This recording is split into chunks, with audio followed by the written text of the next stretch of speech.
Today, what is really on my heart, what I really want to talk about is receivership. When it comes to our embodiment practice or our manifesting, our conscious creation, right? Because the way I see it, we're embodied creators. And so we're never not creating. It's just a matter of, are we kind of creating on autopilot based on our conditioning, the conditioning as it exists around our identity and around our desires, or are we consciously creating because we're taking the time to do the personal development or the spiritual growth to really connect to who it is we are and what it is we want and what it is we want our purpose to be, because your purpose really is becoming more of yourself. And that looks, you can create with that can blossom into so many different things. So what do you want it to look like?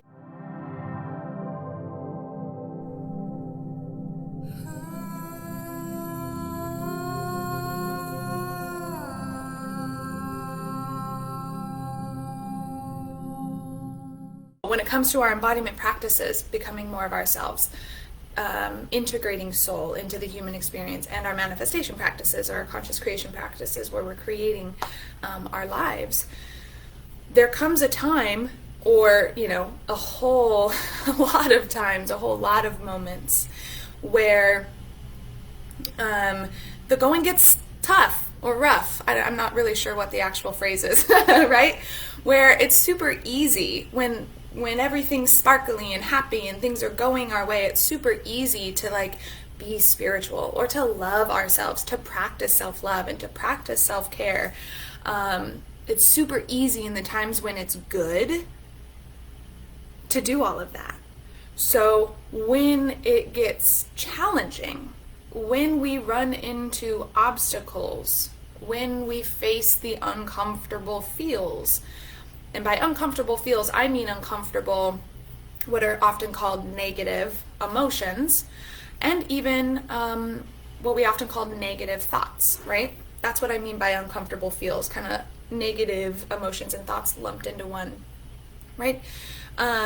What tends to happen in those times, whether it's just, again, in our embodiment journey of becoming more of ourselves, or whether it's in a specific manifestation practice where we are actively calling in the vortex and creating something, doing something, producing something for ourselves, an experience or a thing, a tangible thing. We're always going to run into those moments of challenge. And what tends to happen, or we're going to run into the unforeseen obstacles, what tends to happen is we make ourselves wrong for those things. And tell me if this is you. Have you ever had the thought, oh, because I'm experiencing this fear, or because I'm experiencing this doubt, or because I had this negative thought, there must be a blockage in me, right? There must be something else that I need to fix or change or heal until, there must be something I have to fix or heal or change within myself before I can have the thing that I want, before I can finally have peace, before I can finally experience joy, before I can finally have success or happiness. We get in this enoughness or this untilness place where we think, oh, I'm not, we're subtly telling ourselves that we're not whole yet, that there's something else we need to be or become before we can successfully manifest or have the thing or experience happiness or experience joy or get whatever it is we want, to have what it is we want, which for all of us is some form of peace and joy and pleasure and success and love and all of these things, right? And all of our desires really are just all of the things we are looking to manifest for ourselves, whether they're experiences or tangible things like houses or monies or relationship, if you want to call that a tangible thing. They're all just metaphorical outpicturings of an underlying essence or value, which is love, peace, joy, these living essences, these living energies.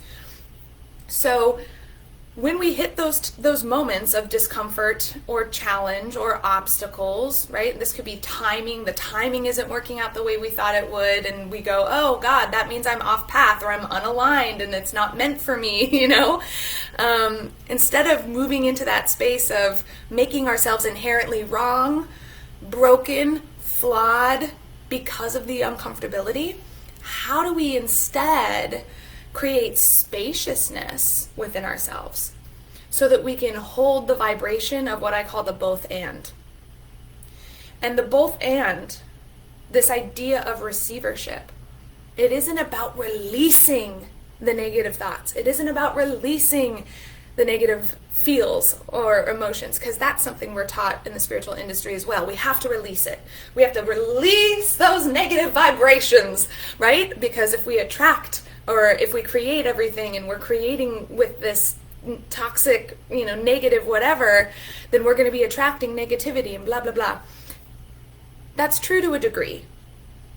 But you are so much more than just any one particular vibration, thought, or feel.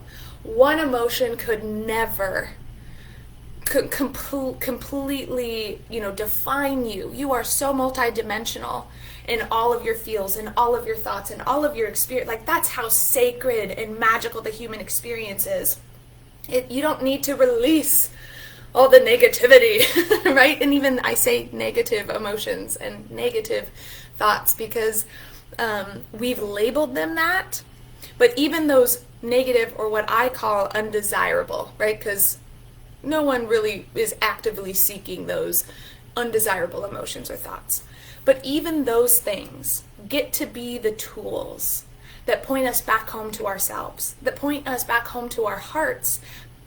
Those things get to be tools that provide us deeper clarity around who it is we are, who it is we want to be, and how we can use that for good in the world.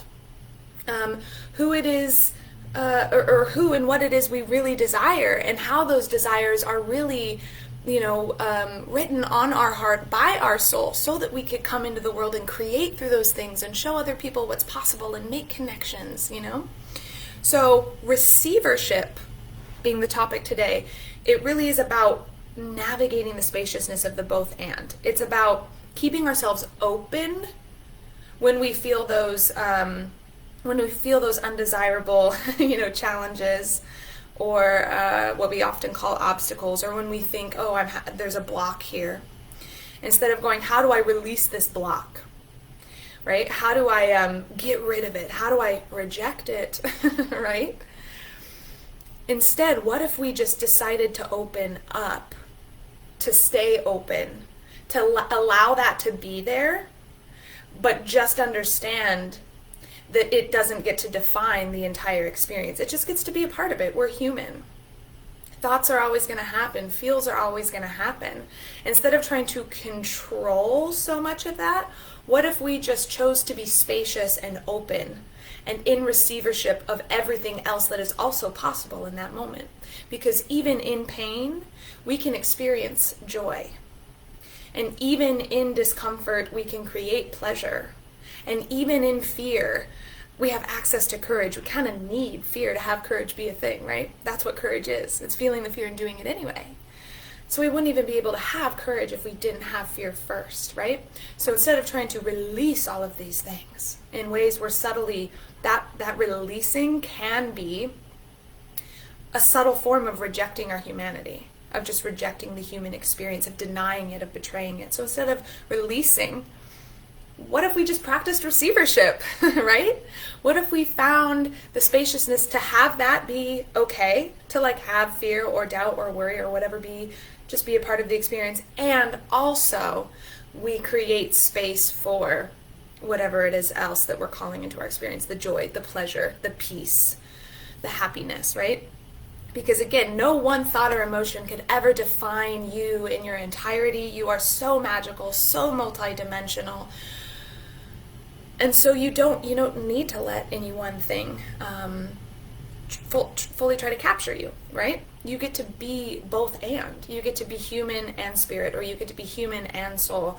You get to have the fear, the doubt, the worry, and also prioritize your pleasure and peace throughout it.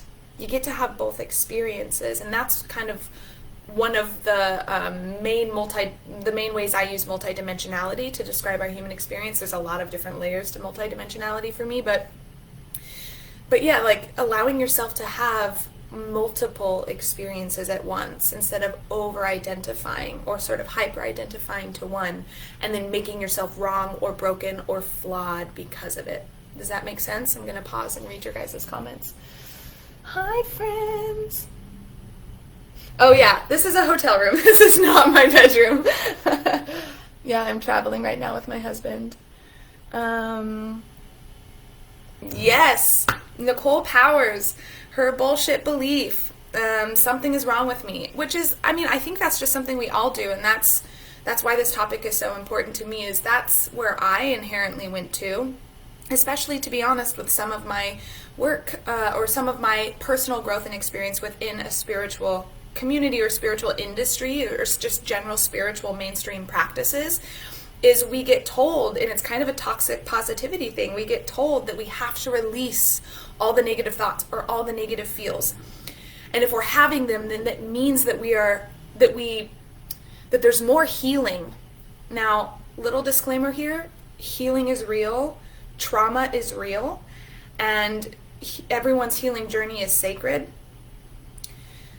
And I do not want to in any way invalidate anyone's healing journey, but I think in a way, we humans, especially those in the spiritual industry, we sort of frame everything from a healing perspective. We've kind of like made everything about healing versus just about the simple process of becoming. And so we go straight into, if we're experiencing the challenge or, you know, something going wrong or the timing being off or whatever, if it just doesn't go out the way we thought it would, you know, then it's, oh shit, I'm broken. There's something more for me to heal before I can have the thing that I want. I'm not enough yet. I'm not enough yet. I still need to fix part of myself before I can be worthy of the thing, right? That's what we go into. That's the bullshit belief, like, you know, line, a pathway of the ego brain that tells us you're not enough yet, and you're not enough until, right? You can live without having these thoughts, or live without ever having these emotional, you know, experiences, that's the real bullshit, right? Is that we're human. And I really don't think that, you know, we don't live in a bubble. If we were manifesting and having an embodied or healing journey in a bubble, it would be an entirely different experience, but we are all connected and the universe is a big place. And as much as you think that you create your reality, you know, the world doesn't revolve around you, right? We're not living and manifesting in a bubble. We are doing it in relationship and in mirroring and in connection to everyone else, to every other aspect of creation experiencing itself. And so there are unplanned things that, you know, that happen, and it doesn't mean that we necessarily attracted it. It's just the world is a big place. And so we're always going to have unplanned things happen. We're always going to have the challenges, and it's just part of the experience. And so instead of making ourselves wrong for it, how do we just allow ourselves how do we create spaciousness to stay open instead of the shutting down and subtle rejection? That's what typically happens when we have that bullshit belief of something's wrong with me. It's a subtle way of rejecting ourselves. It's a subtle way, that enoughness, I'm not enough yet, or I'm not enough until, that is a way to deny ourselves of the glory of who it is we are already, right? And so the receivership piece is, how do I create the spaciousness to stay open instead of shrinking and shutting down and cutting myself off from receiving who I am already right here, right now? The desires of your heart are written there by your soul. And again, they are the living essences that sort of, when we think about what it is, our perfect life, the life we would love to live, or what it is we want to manifest, those are symbolic, metaphorical outpicturings of the living essences, the values that underlie them, right? That are written on your heart by soul. And so your desires, they are yours, they are meant for you, they're part of your soul purpose, they're part of your path, they're part of your creative expression here as a soul embodied. And so you are those values already, right? You are those values already. So when we're running into the challenge or the discomfort or whatever it is, those are the moments to go, oh wait, I only want this thing because it's who I am. It's who I am already. This is just a way for me to mold and shape the clay, the living essence, the value into something tangible. And so of course that thing is meant for me, right? Just because I'm running into some unexpected challenges or, hurdles in the road doesn't mean that I'm wrong or broken or flawed, or that thing is not for me, right? What's for me can't miss me. And so this is just a moment to remember receivership, remember all that I am, and connect to that. What activities or practices, whether they're spiritual or whether you call them something else, what habits, what practices, how can I serve my humanity right now so that I can remain open to receiving everything that I already am, to receiving and experiencing all that I already am, even in the challenge, even in the discomfort, even in the fear or the doubt or the worry or whatever it is. I don't really have to release so much, as long as I just create more spaciousness for other stuff to come in and land. Yes, the both and.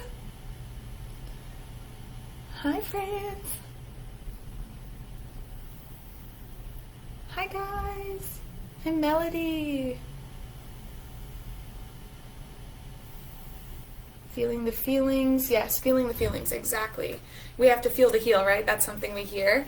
And I think within the whole kind of toxic sort of positivity thing that we kind of talked about, we tend to think, if we kind of grew up in that languaging in our spiritual journey, or if we've experienced that languaging, we get afraid to actually have the fear, right? So we instantly go into releasing it, rejecting it, which again is just subtle rejection of our humanity, of our human experience. And so this is, where things like you feel the feels. It's okay to feel that, because that one thing is never going to define you. You're so multidimensional. You have so much spaciousness in you for all the other things to be in coexistence at the same time. And so instead of worrying about the releasing, which in a way is just you restricting and closing yourself off from yourself and trying to reject aspects of yourself, what is going to allow you the spaciousness to open up and be like, okay, I'm safe to feel this, because even in my fear, I can experience or create pleasure or joy. Here's the other thing where we get tripped up, is I think that we tend to look at everything in that duality perspective of all or nothing. And so we think, okay, well, in my fear, I can still create joy. Okay, Kelsey, sure, I can live in that both and experience. But where we get tripped up then is we go, oh, well, my joy is only at like a 2% and my fear is at like a 38. And we get worried that we need to the joy needs to outride the fear, right? Like that if I only feel 2% joy in the 38% fear, then I'm not doing it enough. And we still get into that untilness trap or that enoughness trap. It's, I'm not worthy until my joy can override my fear. And bullshit. That's another bullshit belief. It doesn't really matter, the amount or the level. Like, it's just the fact that there is both, or that there is an and, or that there is a multidimensional experience. That's all that matters. Are you creating enough spaciousness for the joy to land? Even if it's just 1 degree of joy in the fear, right? It's just the choice to create the spaciousness for receiving your multidimensionality, right? Instead of hyper-identifying or over-identifying to one feel or thought or experience, remembering, oh yeah, I'm way more than just this one thing, and no one thing could ever define me. So how do I just stay in the spaciousness of the both and, in which I am actively creating receivership within myself to be more than just one thought, thing, or feel, right?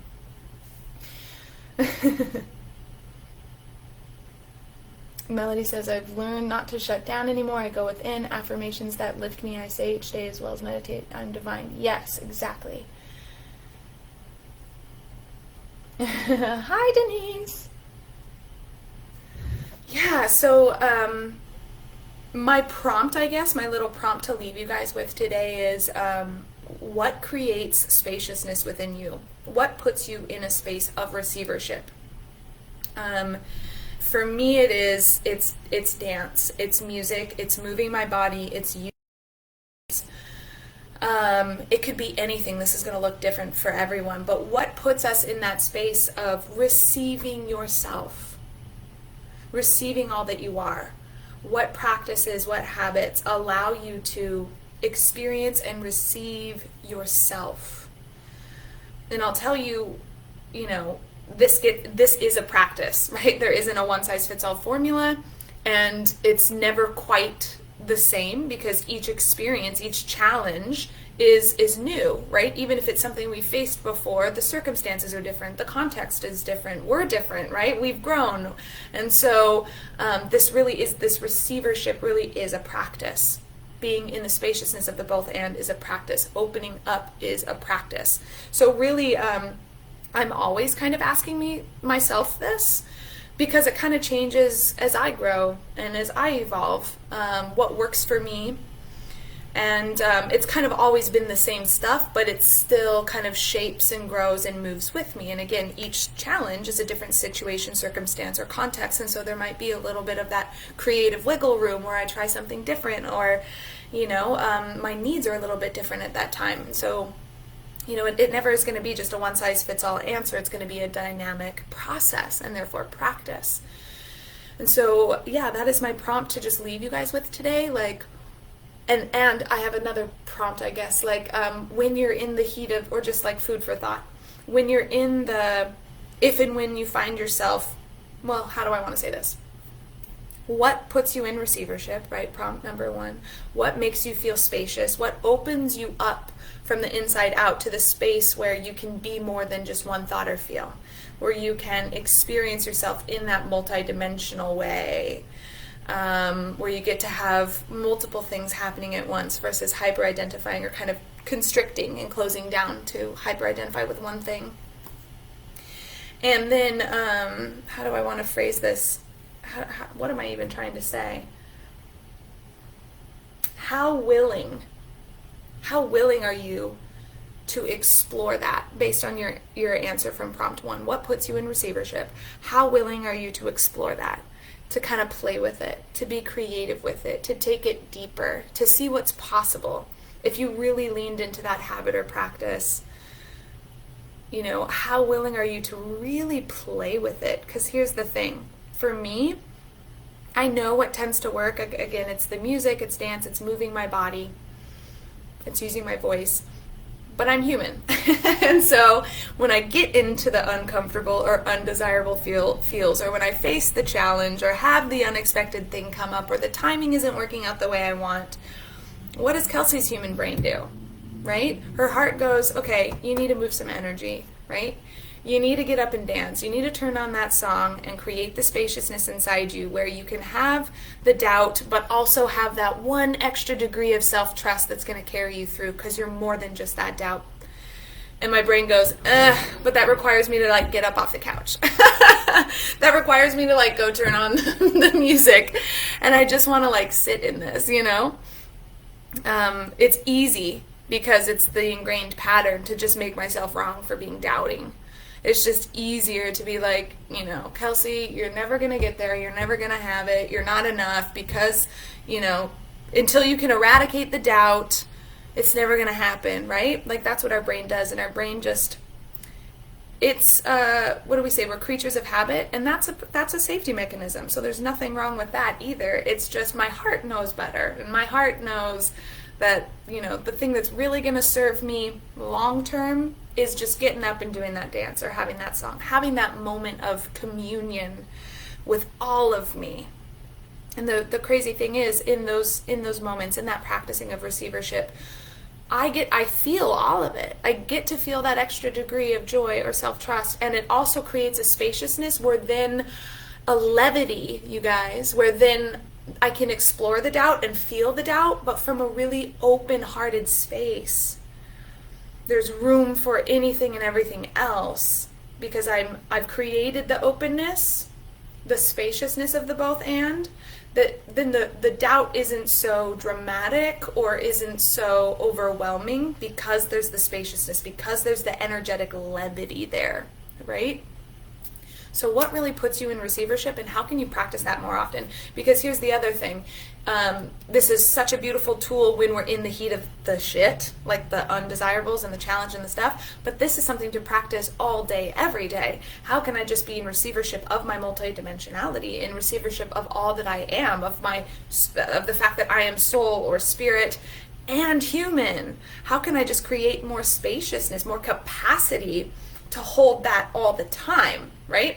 And if we're kind of playing with that and stretching, like flexing that muscle, just like going to the gym, then it's that much easier when we're in the heat of things to really lean into that practice or lean into that process, right? So what puts you in receivership? How can you practice it more often? And how willing are you to really explore it and play with it? And because, again, like we talked about before, that one of the places we kind of get stuck is in the like, oh, well, I've only created like 2 degrees of joy, but like there's 38% fear there. So is that, that's not enough, that's not enough. The willingness question is just about like, because like me, I'm on the couch in the doubt, spinning out of control, right? It's not a healthy place to be. I'm not feeling the feels in a conscious way. I'm like spinning out of control, and I'm like, my heart's going, my soul's going, Kelsey, you just need to get up, and you just need to move your body, and you need to put on that song, and you need to receive yourself, you need to have communion with yourself. And the brain's going, but like, what if I only get 2 degrees of joy out of it, and I don't eradicate the fear, right? How willing am I to just like explore that? How willing am I to just see what's possible if I practice my receivership right now? How willing am I to just try, to experiment, to just see what's possible, right, without being attached to an outcome? How willing am I to just receive me in whatever that looks like, in whatever is available to me in that moment, with the energy that I have, with whatever resources I already have? How willing am I to just explore and see what's possible, right? Claire says, this is so what I needed to hear today, as it has always been hard to be in receivership. Ugh. I mean, yeah, I'm speechless. I mean, yeah. It's so weird, like looking back now and just recognizing how often I, like, just from personal experience, just closed myself off from myself, just those subtle rejecting, betrayal, like denying, and so it really is, I talk about receivership as a practice, as a process, but kind of like a muscle, something that, again, so valuable when we're in the heat of the thing, of the challenge, but like so important to just practice on a regular basis. Because even when I'm not like, how many people feel like this? Even when I'm not like in a challenging space where everything is happy and go lucky and the sun is shining and everything's beautiful and everything's working out for me, right? And life is good. Even in those spaces, where I want to like have my, whether for you, maybe you call it a meditation practice. For me, it's an inner communion practice is what I call it. Even in the good times, it's like, I don't need to like meditate today, or you know what I mean? I don't need to like have a self-reflection moment for myself today. And it's like, yeah, but what if you did? Like, how willing am I to just like see what's possible? Like, if I feel this good, like when we feel good, we kind of cap ourselves off, right? Because we're like, oh, it's enough. But like, what if we even stretched it past that? What if we just decided to practice receivership even beyond that? What if we just stretched that muscle even deeper to see what was possible? You know what I mean? Like, if I'm feeling great, like if I could feel even better, like what if I could feel even better? And like, why do we deny ourselves that? Isn't that so funny? That's something I do. It's like, oh yeah, today is like amazing and I'm feeling aligned and I'm feeling purposeful and all of these things. I don't need to like do my inner communion practice today. And it's like, what? But there's so much more. What if there's so much more? Like, how willing are you to just like explore that and flex that muscle, exercise that muscle, exercise your love and your acceptance and your receivership and your spaciousness and your multidimensionality and your creativity, So yeah, that's kind of, an interesting thing that I'm kind of navigating now is, I've been really working on the receivership in the challenge, but it's also kind of now growing into, well, when I'm feeling good, why am I still sort of subtly like denying myself something even better? Why am I like, how can I be willing to just see what else is possible if I were to exercise that muscle, right?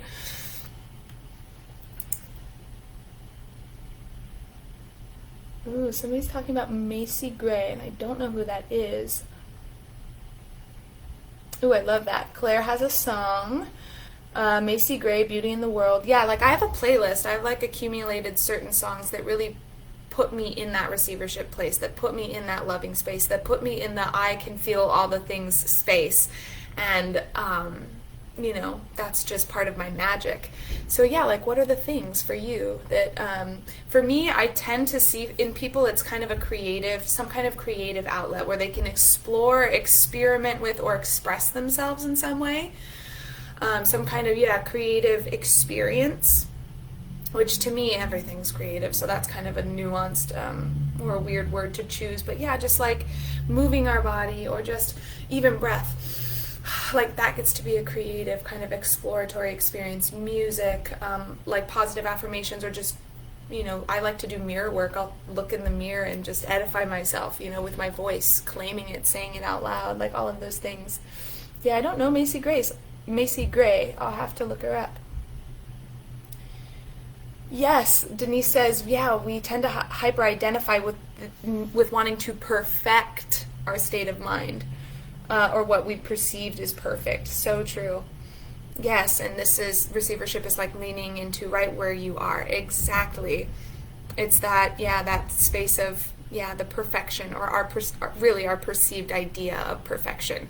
And that's the kind of bullshit bypassing that we see in the spiritual industry, is that, that spiritual perfection is that we never have a doubt, and we never have a fear, and we never have a negative thought. And it's like, that's bullshit.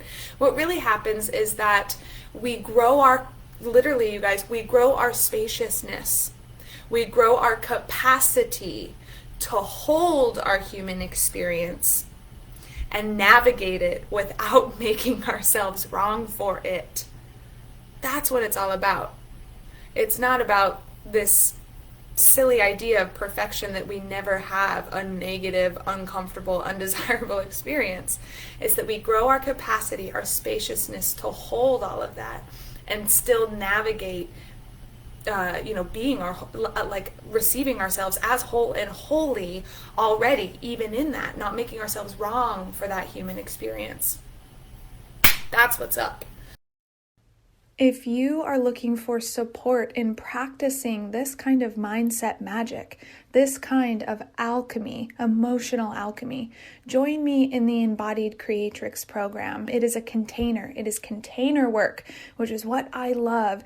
By container, I mean we build a community. We have 9 weeks together, and we go all in to practicing and implementing the tools that are already alive inside of us. This is not so much a teaching program. This is not about education. It is about implementation. It is about creating a safe space where we can really truly practice and explore ourselves in new ways, where we can rewild, decondition, and see what is available to us when we enter into relationship with ourself from that beautiful space of trust and curiosity and experimentation. So if you are looking for support, for community, for a container, a dedicated space with a dedicated set time to really delve into this work of building an embodied relationship with yourself, of manifesting your dreams, of actualizing your desires, of living on purpose, then join me in Embodied Creatrix. Our spring session starts April 5th, 2021.